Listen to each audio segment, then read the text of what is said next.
Dans l'armurerie, là où l'on remise les armes, c'est-à-dire les sabres, les épées, les cuirasses d'acier, les casques et ci et ça comme toutes ces choses s'appellent, Curpan se met à chercher, à fouiller, mais tout ce qu'il prend entre ses mains finit broyé, car c'est une force de la nature. À cette vue, l'empereur, à deux doigts de se mettre à trembler de rage, prend pourtant un air charmant pour demander « Eh bien, vas-tu bientôt faire ton choix ?»« Là-dedans, réplique Curpan. Mais ce ne sont que des jouets dont n'a que faire un géant qu'on appelle Bruto, ni moi que vous appelez Curpan. Où peut-on avoir quelque chose de mieux ?» Surpris, l'empereur dit « Si rien ne te convient ici, je ne sais vraiment pas ce qu'il faut faire. Nous n'avons rien de plus grand, ni rien de mieux. » Là-dessus, Curpan répond « Vous savez quoi ? Montrez-moi où je peux trouver une forge. » L'empereur en personne aussitôt le guide jusqu'à la forge située dans l'enceinte du palais, car ces gens-là ont tout ce qu'il faut et aussi la forge, afin que le marteau et l'enclume soient à portée de la main au cas où un cheval déchausse ou pour toute autre chose, réparer ou referrer. Curpan prend un morceau de fer et le marteau le plus lourd, celui que le forgeron ne brandit qu'à deux bras, et le fait siffler d'une seule main, comme s'il martelait une faux. « Oh, le fieffé coquin !» disent tous ceux qui assistent à la scène, et même l'empereur est ravi d'avoir un tel gaillard chez lui. Curpan forge, et forge encore, manie le soufflet de toutes ses forces, et fabrique une grande chose qui ne ressemble à aucune arme, mais c'est une hache de boucher qu'elle rappelle le plus. Dès qu'il a terminé, il se rend dans le jardin de l'empereur, et y abat un jeune tilleul feuillu, à l'ombre duquel tous les seigneurs viennent se rafraîchir l'été autour d'une table de pierre. L'empereur, qui est toujours sur ses talons, accourt et s'écrie « Curpan, mais que fais-tu là, que le diable t'emporte ? Ne sais-tu pas que l'impératrice préférerait se séparer de tous les chevaux de sa maison plutôt que de ce tilleul qui ombrage sa table ? Et toi, tu l'as abattu. Qu'allons-nous faire ?» Mais Curpan du haut ne se laisse pas impressionner et répond « Ce qui est fait est fait. Pourquoi ne m'en avez-vous pas indiqué un autre si celui-là vous fait tellement de peine ? Qu'allons-nous faire ? Un arbre est un arbre, et moi j'ai besoin d'un bois bien particulier, un bois qui va me servir à combattre. » L'empereur se tait, car il voit bien qu'il est inutile de sonner le tocsin quand la grêle est tombée. Pourtant il est inquiet. Comment va-t-il expliquer tout ça à l'impératrice ? Curpan fabrique alors d'abord un manche à sa hache de boucher, puis il taille une massue d'une demi-toise de long et très large à un bout et se plante devant l'empereur. « Des armes, j'en ai, mais je n'ai pas de cheval. Nous n'allons tout de même pas nous crêper le chignon à pied. » L'empereur, toujours un peu maussade à cause du tilleul, dit « Va et prends le cheval que tu veux. De toute façon, tu ne fais que te vanter. Quand deviendrai-je papa homme, le jour où tu vaincras le géant ?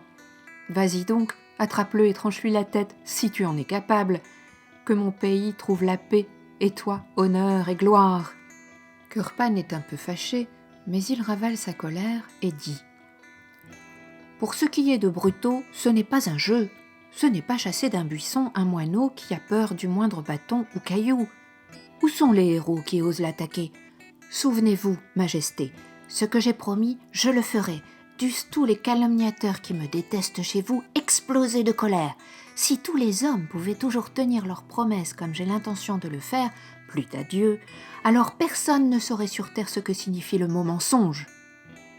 Mais le monde est méchant et ne songe pas que Dieu est grand et l'homme petit. Et maintenant, allons choisir un cheval. Je ne veux pas que sous mon poids, il s'effondre sur ses 4 genoux aux pieds du géant, à votre grande honte et à mon grand désespoir. L'évier noir irait bien, et vous diriez « Regardez-le, et en plus, il a abîmé mon cheval. » L'empereur s'est figé sous l'effet des mots pleins de sagesse qui sont sortis de la bouche de Martin.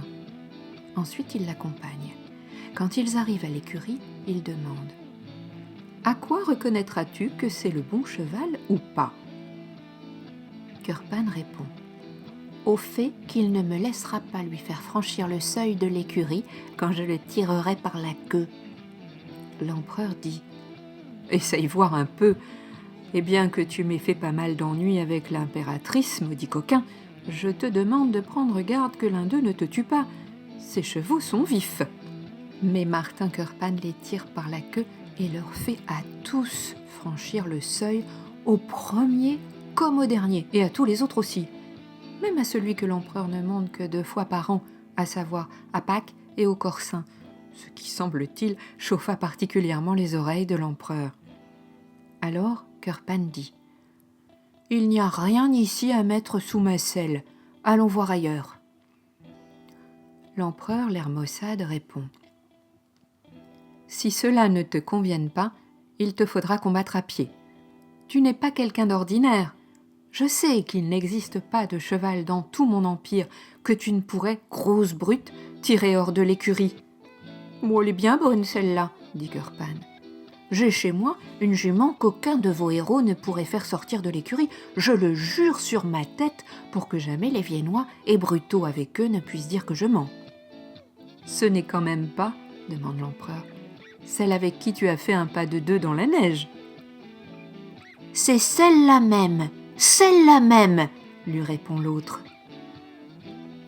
Alors l'empereur s'emporte. « Maintenant je vois bien que tu es un imbécile, ou c'est moi que tu prends pour un imbécile. Méfie-toi de moi, Kurpan, j'ai le bras long. » Kurpan lui répond en riant. « Et, quelque long qu'il soit, il ne peut atteindre à la ceinture du géant, et encore moins à sa barbe pour en tirer les poils et la secouer. Mais laissons ces plaisanteries aux importuns qui n'ont rien d'autre à faire qu'à asticoter leurs voisins. Parlons plutôt de Bruto, qui a toujours la tête sur ses épaules. Faites vite chercher ma jument, ou bien j'irai moi-même. Mais dans ce cas, je ne sais pas. Et si je ne revenais pas ? Adieu, rien d'impossible. »